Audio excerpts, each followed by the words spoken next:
America અને Spain વચ્ચે અચાનક એવો તણાવ ઊભો થયો છે કે હવે આખી દુનિયાની નજર આ વિવાદ પર ટકેલી છે. અમેરિકાના રાષ્ટ્રપતિ ડોનાલ્ડ ટ્રમ્પે સ્પેન સામે કડક વલણ અપનાવતા સ્પેન સાથેનો તમામ વેપાર બંધ કરવાની પ્રક્રિયા શરૂ કરવાનો આદેશ આપ્યો હોવાનું સામે આવ્યું છે.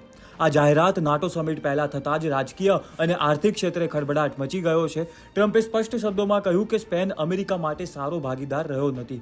આ વિવાદ પાછળ બે મોટા કારણો છે. પહેલું, ઈરાન સાથેના તણાવ દરમિયાન સ્પેને અમેરિકાને પોતાના રોટા નેવલ બેઝ અને મેરોન એરબેઝનો ઉપયોગ કરવાની મંજૂરી આપવાનો ઇનકાર કર્યો.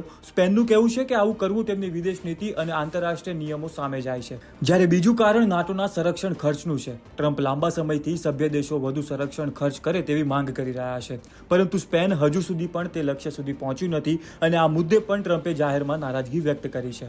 ટ્રમ્પના આ નિર્ણય બાદ આંતરરાષ્ટ્રીય બજારોમાં પણ ચિંતા વધી છે. જોકે નિષ્ણાંતોનું કહેવું છે કે સ્પેન યુરોપિયન યુનિયનનો ભાગ હોવાથી અમેરિકા માટે તરત જ સ્પેન સાથેનો વેપાર સંપૂર્ણપણે બંધ કરવો સરળ નથી. હવે સૌની નજર આગામી નિર્ણય અને તપાસ પર છે, કારણ કે તે જ નક્કી કરશે કે આ વિવાદ માત્ર કડક નિવેદનો સુધી સીમિત રહેશે કે પછી ખરેખર બંને દેશોના સંબંધો અને વેપાર પર તેની મોટી અસર જોવા મળશે.